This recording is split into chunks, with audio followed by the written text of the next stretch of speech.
All right, good afternoon, everyone. We get started here. Asking everyone to settle down. The children, the parents to sit with your kids.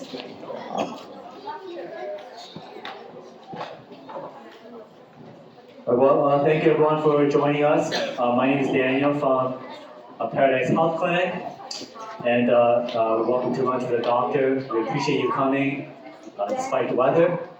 Thank you for sharing your afternoon with us.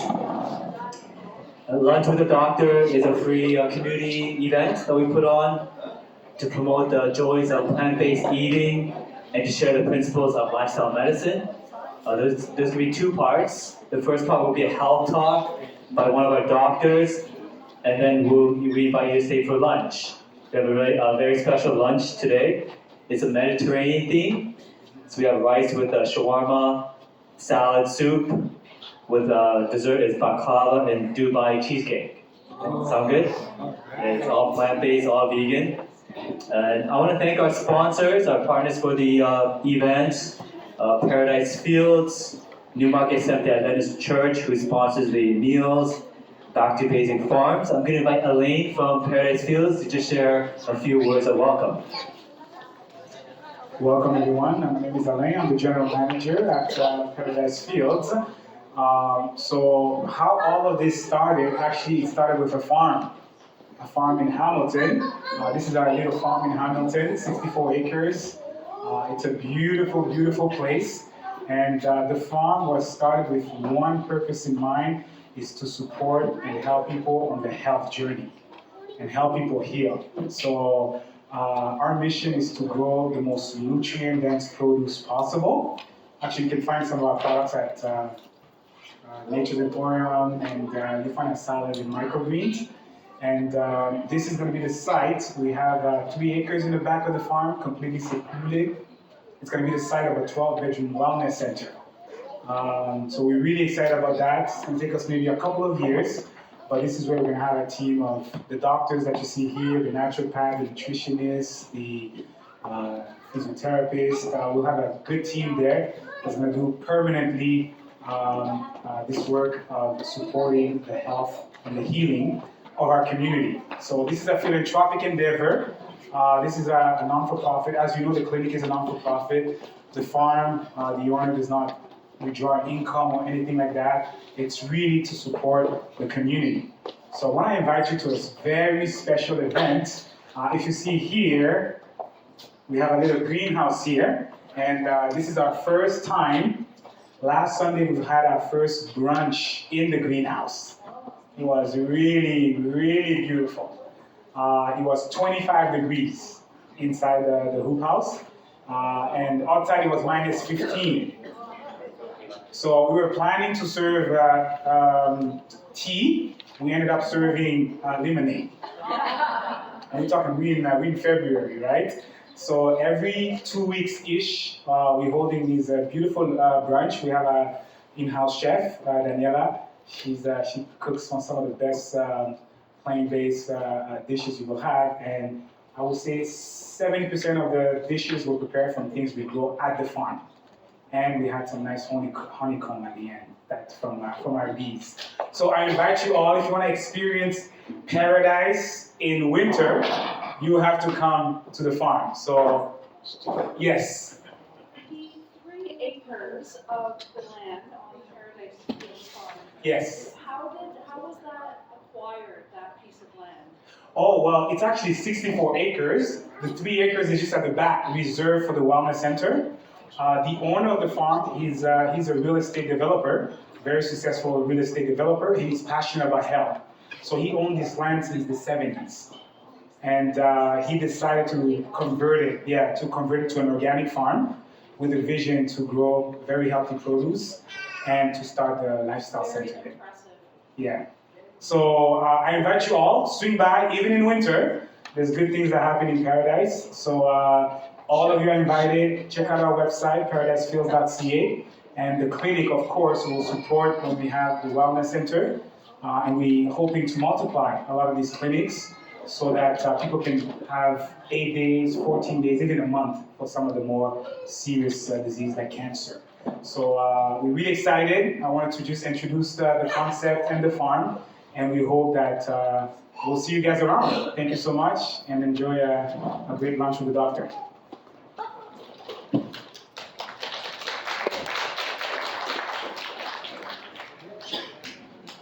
All right, we have some promotion materials for the farm on the side there. Also some materials from the Newmarket Seventh-day Adventist Church. It's a worldwide Christian church that puts a special emphasis on health as part of their faith practice. All right, so there's a lot of free materials. Please feel free to help yourself. All right, so today we start with a talk, and today's talk, as you can see here, is on social media. One of the most important and urgent topics that we could talk about today. Important because obviously social media is a big part of our lives. We can't escape it. Probably many of us have a love-hate relationship with social media. So we're going to talk about how we can manage that. And it's urgent because of our kids. We're going to put a special focus on children. And there's studies, we're starting to learn the impacts that social media has on children. And I think some of the things you may be learning today may be startling, perhaps, but we're going to give you some encouragement, some practical tips on not only how to manage social media ourselves, but also for our children as well. Our speaker today is Dr. Sasha Coleman, who's one of our doctors at the clinic. So she'll speak for a few minutes, then we're going to have a time for discussion and sharing. If you have questions, we invite you to keep them and for the end. All right, then after that, we'll have lunch. All right, so without any further ado, we invite Dr. Coleman to come up and give her a talk.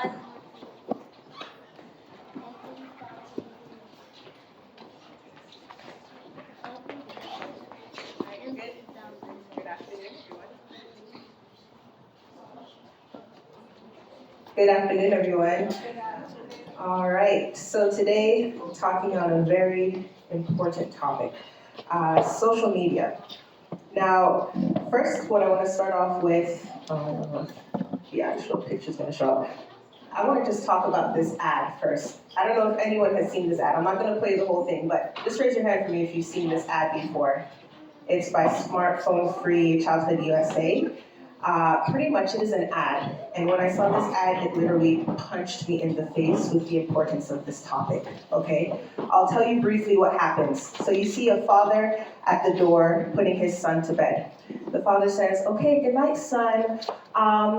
Before I go, in the corner over there is a box of some really explicit material that may scar you for life. Just ignore that. And also in that other corner over there, there's going to be a bunch of mean girls that are going to be talking about you all night, mean things. And then in the other corner over there, we have a hacker that's going to be constantly asking you for your password all night. And then there was like some other thing pretty much that's trying to bombard you all night. But don't worry, I trust you to not pay attention to any of that. Have a good night. And when I saw this ad, it really struck me because when we put a simple thing like a smartphone into the hands of a child, we are expecting them to carry that type of burden, right? And without certain awareness and knowledge of really the implications of everything that these devices can do, we can very easily miss a whole bunch of very important things that have downstream effects for our children. Okay, so the first study that I want to talk to you about is something that also really struck me when I saw this research. It's called the Flynn effect. It was developed by James Flynn in about 1984. He did a study on people's IQ levels each decade, pretty much. So since about the 30s, he had been observing that IQ scores, just for general cognitive intelligence and things like that, were steadily increasing by about 3-point scores each decade. And that was a steady incline right up until even past the 80s when he did the study, but we noticed this trend up until about 2000. Now, what the research is showing is that after 2000, from about especially 2000 to 2010, in particular the year 2003, some of the research was really poignant, we started to see a decline for the first time in the 20th century. And this decline was noticed mainly in developed countries of children from 12 to 18. Those were the groups that were mainly affected. And also, it was just the first time in history that we start seeing it. So we call it now the reverse Flynn effect.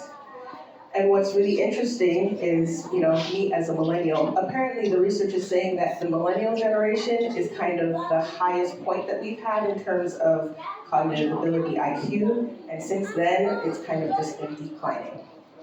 So it was really interesting. All right, so here are some major stats and findings. This is just kind of the general concept that I'm kind of trying to explain, in that childhood has really shifted from a lot of play-based and social activities to more screen-based and algorithm-driven. So this is what our children have to face now.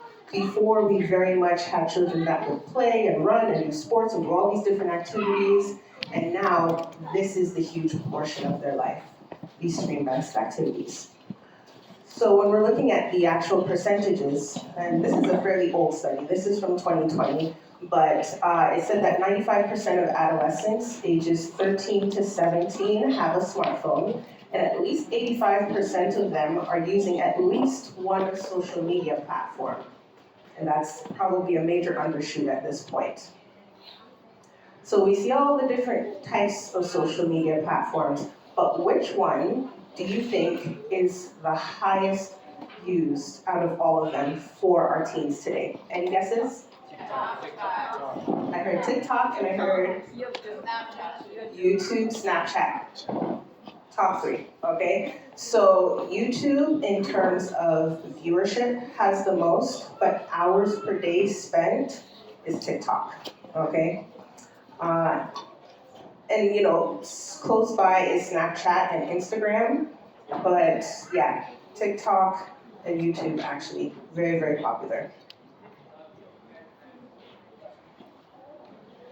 Okay, so this is just some research as well that showed the percentage of Ontario teens in particular. Ontario teenagers were reported to spend 5 hours or more a day on social media. These ones, the number had increased from 11% back in 2013 up to 20% in 2017. And 5 hours of your day, when you really think about that, that's a huge chunk of your waking hours, right? So the next study kind of looked at how much 4 hours would be affected. So a lot of teens were using it up to 4 hours. And we see increases in a number of mental health issues. That's really the main impact that these high hours of social media time have. So too much time on social media often led to bullying, cyberbullying, depression, anxiety, and then things like ADHD, which is massively on the rise. Massively on the rise. Not only for children, but the amount of patients that I'm seeing with adult onset ADHD is really noticeable these days. And then also decreased feelings of self-worth. So back to my title, I never really got to explain it, but the reason I use the title Positive Producers is because what our goal should be is to have kids with a positive mental health, positive self-worth, as well as producers, people that are going to be able to produce and have the motivation to be able to produce and become positive impacts in our communities. So that's the meaning of the title, Positive Producers. All right, and so in 2020, they also did a digital well-being study. With this one, they found that about 50% of teens said that they believe that they were actually addicted to their smartphones. And then about 50% of them showed that it negatively impacted different areas of their lives, such as diet. So a lot of times they are eating less healthy foods when they're spending all their time on social media. Sleep, which is a huge variable, not only for teens, but also for adults. Sleep is very, very critical. When we use our phones at night, our melatonin production from those blue lights from the screens gets shut off. And when we have poor melatonin production, we're not falling asleep easily, we're not staying asleep as easily, and we're not having as good quality sleep. And when I ask those 3 questions to majority of my patients, a lot of them have that as an issue. So definitely impacting sleep. Exercise. Exercise has decreased in children just because they are spending all their time glued to these screens. More kids used to be in sports and doing activities outside and meeting up with friends to go ride bikes, but you don't really see them doing that as often anymore. And then schoolwork. Schoolwork is greatly impacted. And we'll talk about some of the policies later that they're trying to do in order to remove smartphones from schools, which certain countries have already established, but getting the phones out of schools greatly helps with their ability to focus and actually be productive in school. All right, so now we're down to 3 hours per day, and we're seeing what the effects are here. Teens that spend more than 3 hours per day on social media are also more likely to internalize problems, increasing the risk of these things we've already mentioned, like depression, anxiety, and an interesting phrase that's been termed probably in the last few years called FOMO. This actually showed up in the research quite a bit. So it's fear of missing out. Has anyone heard this term before? Okay, so that is a real fear, and it really brings a form of anxiety for young people these days. They feel like if they see a picture with their friends doing something really fun and they're not involved in that, it actually negatively impacts their mental health. Yeah, so it just says FOMO, because adolescents heavily seek out connection and acceptance. Social media may be used to provide high levels of social involvement, but at the cost of also providing more fears of missing out on the ever more present shared experiences. So FOMO is a real thing. Okay, and here's another interesting concept that was in the research, which is escapism. And from teens to adults, I've even seen this. Social media has been used as a tool to try to escape reality, right? It is a way to disconnect and oftentimes have more of a avoidant coping strategy, and it can really be impactful to your productivity in life, right? So it says escapism is an attempt to avoid or distract from one's problems, and escapist use of various digital media can be a form of avoidant coping. Okay, so here's the sleep, as we mentioned before. Phone use in bed disturbs sleep with difficulty relaxing, falling asleep and staying asleep, as I mentioned. And kids who don't sleep well are more likely to develop mental health issues such as depression, more impulsive behaviors, anxiety, and lower cognitive scores. And we see these types of effects across pretty much all age groups. When we have lack of sleep, it greatly impacts our mental health. Because during sleep is when our body and our brain is able to actually recuperate and heal and do the things and resolve the things that have happened in the day. So if you haven't had that time to kind of reflect and relax, the body isn't really getting those protective effects. Okay, and this was one of the most interesting studies I found. So this was a study on kids, 3 to 5 years old, and it looked at the cortical depth as well as the supple depth. So that's like the crevices within the brain, okay? As well as the outer cortex, so like the gray matter of the brain. And they found that children that used 2 hours of screen time, this is from those ages 3 to 5, just screen time, that negatively impacted areas of visual processing, empathy, attention, complex memory, and reading skills. So just by allowing them to have the screen time, not necessarily social media, at a young age, it decreases their development in terms of their brain development. Okay, and then this is Instagram and Snapchat. This is a study that was done on 11 years old, children under 11 years old.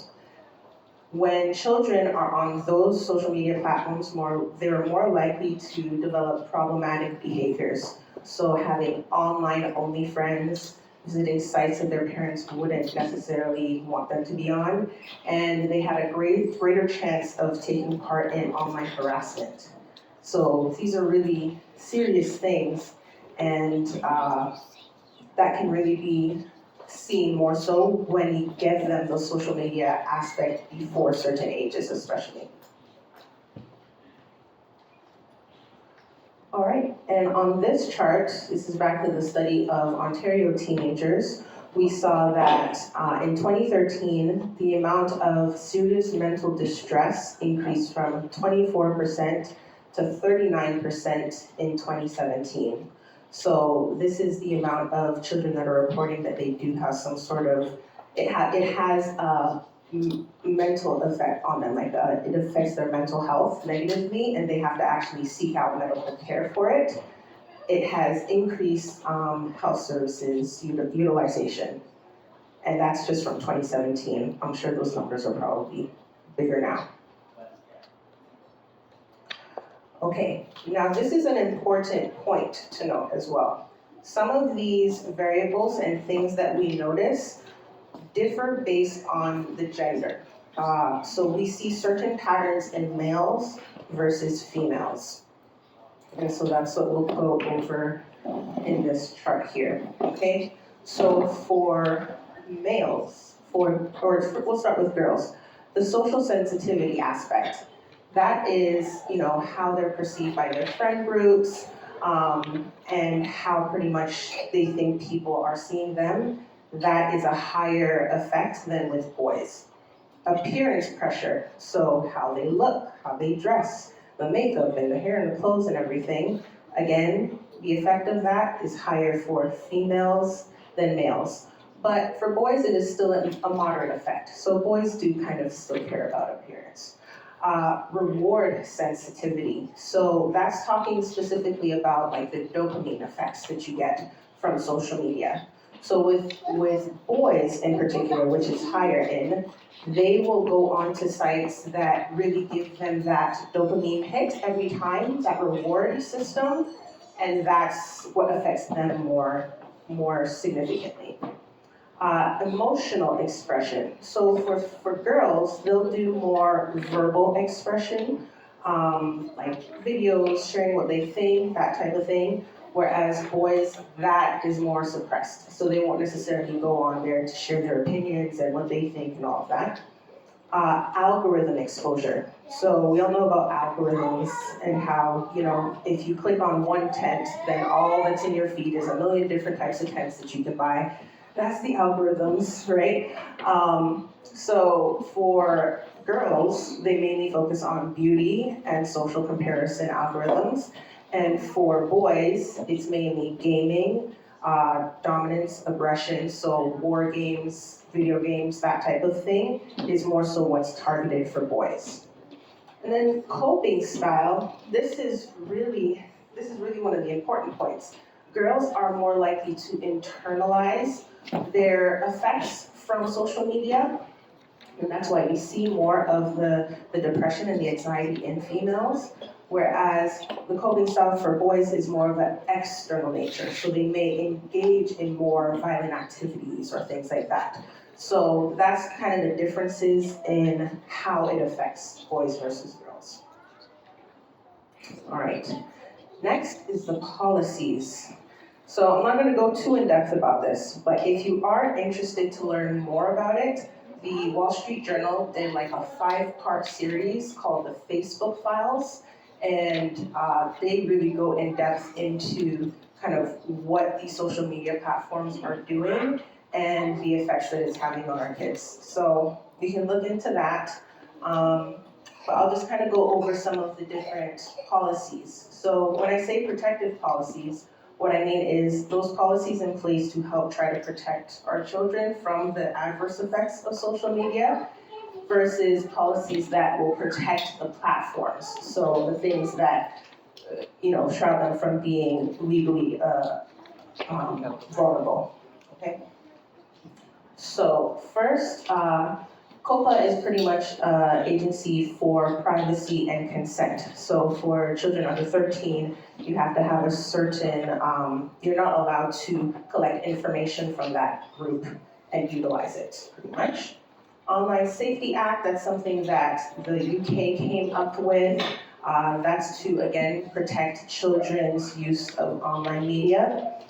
Age verification and parental consent laws. That's one of the key things that we're trying to use and really mobilize to protect children from things that they shouldn't be seeing.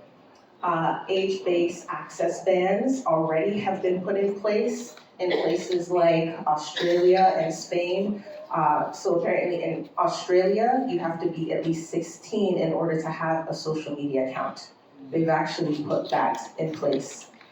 And then mandatory reporting of exploitation. So the rules on that are getting a little stricter in that if you see anything, you even more so now have to report it. Policies protecting these platforms. The biggest one is this Section 230 in the US.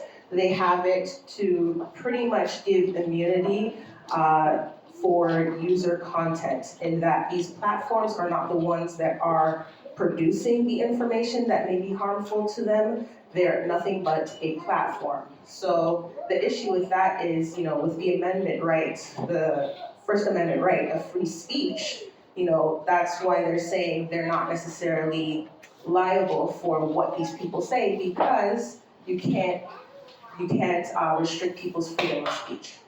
That's the issue. So that's pretty much what Section 230 covers. So yeah, constitutional free speech, limiting access of laws, and yeah, the First Amendment right. So that's kind of what we have to try to navigate to put in place things to really protect our children from a policy standpoint. All right. Now this is more of like the practical application. And this is recommendations. These are all just recommendations based on the research that I saw. This definitely still has to be filtered through your own personal child, your own personal comfort level, and your own decisions that you make as a family, right? But these are the recommended guidelines pretty much, okay? So for age 0 to 2, the recommendation is no social media, obviously, pretty much, and then no screens, except for things like video chat. So again, that's going back to a lot of the research that they did on brain development and what effect it has on brain development. So, the rapid brain growth depends on real-world sensory input, eye contact, caregiver interaction. So that's why the exception for video chats is allowed, just because at least when you are seeing those faces and they're getting the ability to study different faces, that's actually beneficial from a brain development standpoint. And then also the issue is that screens displace language exposure and attachment building. There's no evidence of a benefit, clear evidence of developmental risk though, in terms of screen time. Okay, so this is now for the age group 2 to 5. The recommendation is no social media, very limited screens, if any, okay? And I wrote the strength of evidence under each topic as well, so this is very strongly supported. So no social media platforms, screens limited to less than or equal to an hour per day, if any, and then ideally co-viewed and non-algorithmic. So not scrolling on Instagram together, for example. Okay. Reasoning being is that executive function and emotional regulation are immature still. Children can't distinguish persuasive or manipulative content, so that's the reason you don't want to be on the algorithm-driven contents. And then screens replace imaginative play and social learning. So we really want to, social media still at this point has no developmental upside at this point. Okay, here is the age group 6 to 9. Still no social media, okay? No personal social media accounts, obviously no algorithm-driven feeds. And the reason is that there are social comparison skills that need to be developed still. There's emotional resilience and impulse control that still needs to be developed. Early exposure correlates with higher anxiety and attention issues later on in life as well. All right, here's the age group 10 to 12.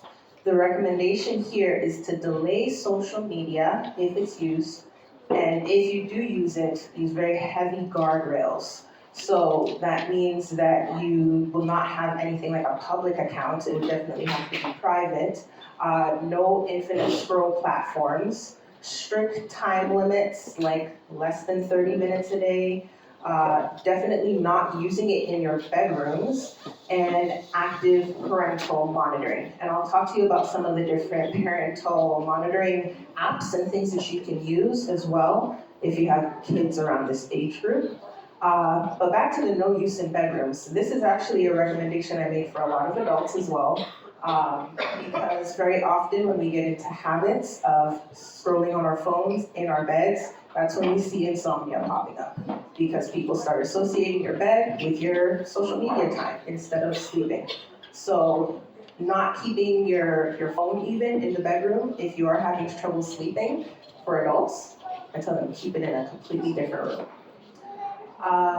Reasoning is early puberty and social evaluation.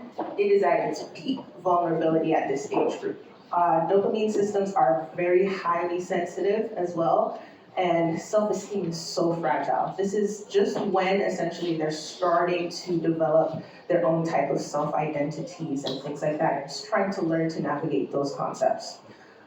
Research links this window to rising anxiety, especially, again, in girls. Okay, age 13 to 15. If it's allowed, treat it as a high-risk activity. This is what the research was actually suggesting. And this has a really strong correlation, no phones overnight. Again, no algorithm-driven for you feeds. No anonymous interactions, clear rules on content, time, and behavior, and then regular mental health check-ins, especially this puberty age, this time period. You really have to check in to see if they are internalizing things, for example, or if they are externalizing things with certain behaviors. So really, really open communication if you choose to allow them to have a social media account at this age. Next, age 16 to 17. Now, the general consensus, based on the research, is that you can start at about 16. Anywhere between like 14 to 16, entering high school, that type of age, is when most people would say, okay, you can start allowing some social media use. The gradual increase in independence is really key around here. Still have time limits, no phone sleep policies, and then periodic digital detox days. That was interesting. So I don't know if you all have ever tried this, but just like either deleting your social media accounts or just not accessing it for a little while can really be beneficial for your mental health and well-being. I've gone on like a 6-month Instagram thing where I just kind of deleted it for a while, and you feel the impact of it. So that's something that you can do with the kids as well. Cognitive control is improving, but it's still not adult level. So what that's talking about is that the brain is still developing, right? So what age in general do we have the brain finish developing? What age have you all heard? Around 25, right? Some of the research is even saying up to early 30s. So really that reasoning, processing, prefrontal cortex, that development really doesn't finish until at least around 25 years old. It's usually a little longer for boys, but yeah. So it really depends on your child, on where they are in terms of that. Okay, now 18 plus. This is where you can essentially start kind of adult use, but still with risks, right? Again, this is all about, having those conversations with your young person, finding out what effects, mental, emotionally, social media is having on them. They can have full autonomy by this point. I mean, a lot of them are probably moving out, going to college and things like that at this point. But continued awareness of mental health effects is still very, very key. And I say this even for my adults, because although, yes, we may have developed cognitively at a certain age, but you can still get some of these mental health effects. The comparison and the looking at things that might not be the most beneficial for you, it can still be an impact on our lives. All right, so here are the key takeaways. Delay is protective. That is seen across the research, for sure. Later exposure is consistently associated with better outcomes. Social media affects kids differently than adults due to that brain development. These recommendations need to be tailored to your child's personality, maturity level, and your personal comfort level, of course, as a parent. These algorithmic platforms pose the highest risk, especially the infinite scroll and appearance-based apps. Sleep protection, we really focus on lifestyle medicine here, and so sleep is one of the key pillars, and really, it is non-negotiable. So if it is impacting sleep, definitely phones out of the bedroom. And lastly here, play, face-to-face interaction, and boredom are essential ingredients, for children's healthy development. Because children so want to be entertained constantly, it is having mental health effects on children these days. So we need to really encourage them to get back to play. There's an author, Jonathan Haidt. He did a lot of research on this, and he's a major proponent for really pushing things to protect our children from the negative effects of social media use and really bringing back play to childhood. He says that, since we've lost play, that's why we're starting to see all these negative mental health issues, and also with the impact of social media, that's also impacting their mental health. All right.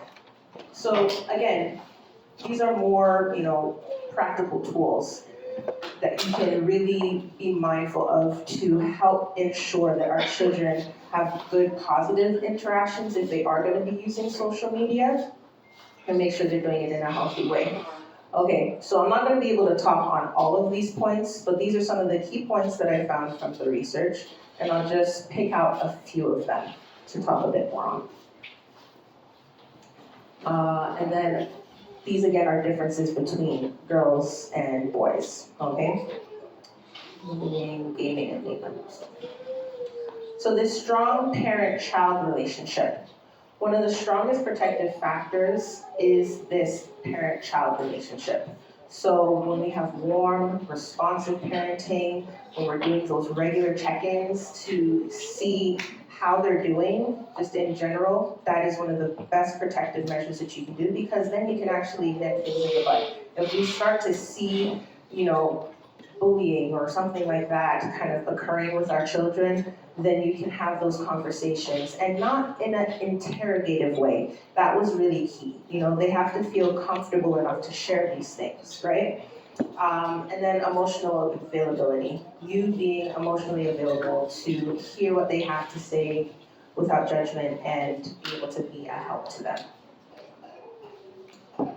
Again, physical activity and outdoor time, lifestyle medicine. This is one of the key things. That lack of play, that lack of physical activity has really affected them. That unstructured physical activity even. Kids jumping up and being like, hey, you want to play tag? That type of thing, we don't see that as often anymore. And it was really important. It was actually very beneficial for their mental development. Okay, and then media literacy. This is a whole topic in and of itself. Just understanding what some of these social media platforms are trying to do, because they all have a motive. Their motive is to keep you as addicted as possible and keep you on the platforms as often and as long as possible, because they just do better that way. And so they've developed these algorithms and all these different things to feed. And when you are a child and you aren't really aware to know that this is kind of the motive, you will fall into it very seamlessly. So that's why these discussions and teaching our kids about this media literacy is so important. Having discussions about them with their attention, persuasion, and even telling them about monetization. Like, don't click on these ads. They're just trying to get your money, okay? All right, and this is the last point that I really wanted to touch on: purpose and identity beyond screens. So as we've kind of talked about before already, these, especially teens, are really getting a lot of validation and understanding of their own self from these social media platforms and what the input that they're getting from others, essentially. But when they have good core values, essentially, or hobbies, sports, music, faith, and they're doing things to pour into other people, like volunteering, that is actually very, very protective against these negative outcomes that we see from social media. Different skill building activities, focusing on doing things like that, and just finding their purpose beyond an online presence. And so, I found this study, which was really interesting because it was talking about how faith can have an impact on our mental health and well-being in this digital age. And so this study was saying that religion and social media use can be impacted by certain belief systems that we already have in place. So, this is just a quote from the research study. It said, although identifying as religious or spiritual failed to attenuate this association, as in that protective effect, religious participation and religious cognitions, so believing in God's plan, perceiving a sacred presence, maintaining a close divine relationship, having actually those variables were found to buffer against the adverse psychological consequences of social media use. So I found that really interesting, that we're a faith-based organization, and it was interesting to note that not just saying that you are spiritual or religious was quite good enough, but that you actually had a true belief and you personally had that understanding of your purpose, your meaning in life, and how God sees you, pretty much, and your identity. So these were some verses that I kind of pulled that really highlight those effects. Approval anxiety, that was something that was in the research as well. A lot of kids have a lot of anxiety about if they're going to be accepted, what is their identity, do people find value in me? And a lot of these verses talk about that, as well as purpose. What is my purpose in life? Is there something outside of myself that is bigger than me that I have to give to this world, right? So I'll read just some of these verses. Philippians 4, 6, and 7 says, be anxious for nothing, but in everything, by prayer and supplication, with thanksgiving, let your requests be made known to God. Next, in Psalms 139:14, it says, I praise you because I am fearfully and wonderfully made. Your works are wonderful, I know that full well. Ephesians 2:10, for we are God's handiwork, created in Christ Jesus to do good works, which God prepared in advance for us to do. And last, 1 Peter 2:9, but you are a chosen people, a royal priesthood, a holy nation, God's special possession, that you may declare the praises of him who called you out of darkness into his wonderful light. So I found those verses really impactful personally as a young person. Growing up, that's when my identity, my self-worth couldn't really be shaken too much. And lastly here, this is something that I share with my boys. In general, the types of things that we view and what we allow ourselves to be exposed to deeply, deeply impacts our mental health as well. So I always ask them to put whatever you're watching, whatever you're doing, whatever you're listening to, through this filter. If it can pass these qualifications, then that's probably something that's going to be beneficial for you. But if not, probably something to put to the side. So the verse says, finally, brothers and sisters, whatever is true, whatever is noble, whatever is right, whatever is pure, whatever is lovely, whatever is admirable, if anything is excellent or praiseworthy, think about such things. Whatever you've learned or conceived or received or heard from me or seen in me, put into practice, and the God of peace will be with you. All right, so I have some resources for you that, if you want to kind of delve in more or feel a little more equipped in how to navigate the whole social media issue. Center for Humane Technology is a great website. You can get some good kind of information. They actually have a course that you can even take on social media literacy that can kind of guide you a bit more. There's a documentary called The Social Dilemma. Have you all seen this before? Has anyone watched this? Very good documentary as well. And then there's some parent apps. So especially when they're in that age when you're just starting to try to give them a little more independence in terms of social media use, you can download these apps. Google Family Link and Apple Family Sharing, those are both free apps. And then the Bark and Aura app, those are paid apps, but they have a lot of great filters, and you can really tailor it to what your needs are. And this is for youth and young adults. A lot of the same things that are on the previous slide, but social media timers, putting that in place for yourself, that can be helpful, as long as you don't just skip it, because I know a lot of people that just skip it. But actually sticking with your social media timers, taking social media breaks, as I mentioned before, like a little detox, Child Mental Health Association online resource for children and youth. That's a great resource if you are having any mental health issues. And then, of course, the Kids Help Phone. If you do need to talk to someone, there are professionals on this telephone number that you can connect with and express any concerns that you have mental emotionally with. Okay, now, something that we haven't really done for Lunch with the Doctor before is I actually wanted to have a bit of a forum discussion.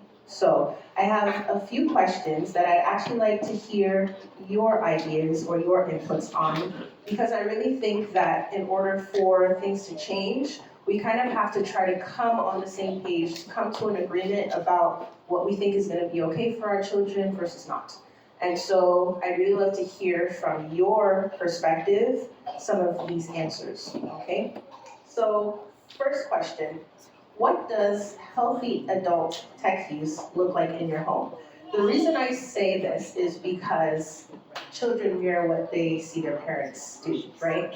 And so if we are not being we are not showing them good habits, they'll usually adopt those as well. So just kind of thinking in your own family, in your own context, what do you think healthy adult tech use would be like? Anybody want to answer?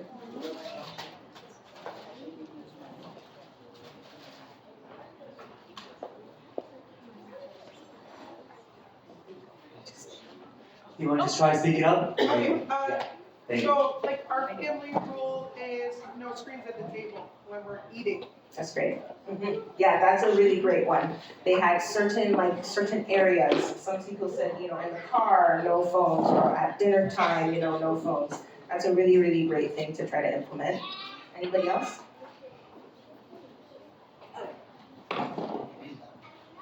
Well, for me, it's when I come up from work, as soon as the children are with me, like undivided attention. So, and I know when they are with me, I give them my undivided attention.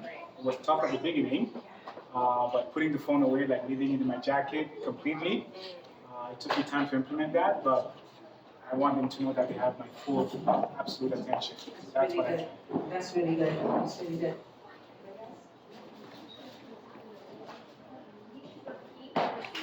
Oh, so what Elaine said is after work time, pretty much, he puts his phone away just to give his kids undivided attention. There's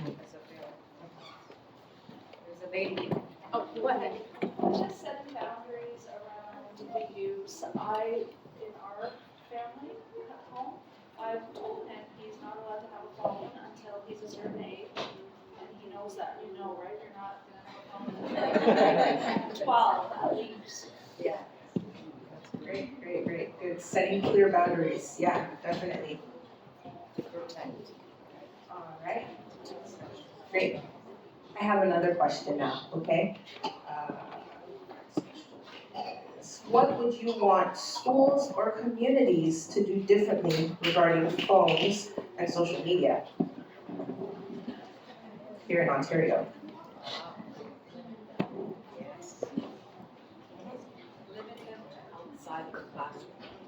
Definitely. Definitely, limiting them to outside the classroom. I think that that's a very reasonable, simple thing that we can pretty much all agree on. I think if they don't have it around school time, it would be best.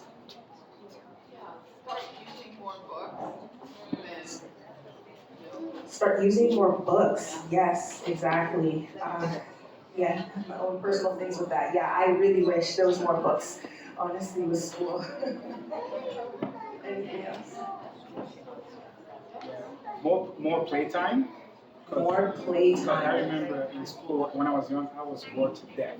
I was really good in school, and I was causing a lot of trouble in my class because I was bored. So I wish really we can really increase more outdoor, more playtime, especially for boys, because I know it's impacting a lot of the boys because they have a harder time sitting for 3-4 hours. So more play, exercise, outdoor. Absolutely, definitely, definitely. Yeah, no, so that's Jonathan Haidt's whole point. He has a book called The Anxious Generation. And so, yeah, more play, more play. Yeah, so kind of along that line with more playtime, it'd be nice if they had like designated time when you can't have your phone. So like if you have recess and then kids go out with the phone for recess, like that defeats the whole purpose of recess. Like recess needs to be like, no, you need to play with other kids right now. Like be social and then another time for that. Yeah, so even like recess times during school, trying to remove phones at that point. Did you have a point? I was just gonna say, I think also implementing more authority for teachers in the classroom. I am a teacher, and I think that we have government implemented policies with regards to I'm looking at secondary with regards to phone in school. Yes. But as a teacher, we have no authority to enforce that. I cannot physically take your phone away from you, and I can't physically say, hey, put it. I can say that, Yeah. but my words mean nothing if they're not. There's no repercussions to that. Right. So I think really governments are implementing these policies which sound great on paper. Let's look at really practical ways of implementing that in the classroom. Right, that is such a, thank you for sharing that. Yeah, so did you all hear that? Just more practical ways of actually implementing the no phones in schools. Because teachers can't physically take the phone away from them, you know? You can just tell them, put it away. But yeah, really good, thank you for those points. And my last question is here. If you could give one piece of advice to parents of younger children, what would it be? So, you know, and I'll make this kind of a broader question in that if there's anything that you've kind of heard today that you would want to implement really, based on the research and everything, what would that be?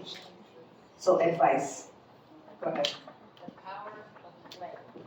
The power of Physical play. physical play. Yes, exactly, definitely. At the same time, as a mother and as a grandmother, I see the need of family more coming together, spending time together as a family versus parents, social media everywhere, everybody with their cell phone. You know what it's, the children don't do what they hear, they do what they see. Yeah. So the more they see the parents and the grandparents being involved with this or forgetting themselves in front of TV, the same thing will happen, will replicate in the family. So Very true. That family connection. Yeah, definitely. Yeah, I think it was mentioned in one of your slides about mission, like outreach to other people, like teaching our children to care about other people and to be so absorbing. Right, that is a very good point. Yeah, she was just talking about, you know, giving and being more mission oriented and volunteering, things like that. Because when you give to others, that definitely impacts you positively. Anything else? Any key takeaways? And your slide also said the power of faith and how good it is to believe and have faith. And that God does good things. God works through people with good hearts and Yeah. the world. Yeah. Great. All right, excellent. Okay, and then lastly, if you all had any questions, I was gonna open, oh, did you have a point? Yeah. Go ahead. Doctor, can you speak about this, because I hear you're saying, I totally agree that the social media should be like non-existent or very limited. But parents expressed, well, what do I do if I tell my kid, hey, you can't have a device because X, Y, Z, all the things you said there, which are great, but then they go to school and now they're seeing other kids. So can you speak to how do they navigate that, or how can you share that ideas with them? Or sometimes you want them to be the role model in the no social media, but they're outpowered by the social media. That's true. And that is exactly the very practical, real life issue that a lot of people are running into, right? So places like Australia and Spain, where they've just made it a part of policy that, 16 and under are not even allowed to have social media, that would make everything much easier. But, it's really about teaching their autonomy, I guess, and really being an individual, that type of thing. I have 2 young boys, so I'm not quite at the teenage stage yet, but having those types of conversations, really just empowering them with this information so that hopefully, yes, they can be a good example to their peers to see and point out, the negative impacts that it may be having on their friend circles. Because even young people, they will admit to a lot of this. They realize it for themselves, that a lot of it is not good, that the effects of a lot of it is not good. So it's trying to have them kind of be that example. That's the best thing I could try to say. That's a very good question. Does anyone else have anything to add to that in terms of what to try to help with the team, Okay. All right. I guess I said it all, pretty much. All right, well, thank you so much.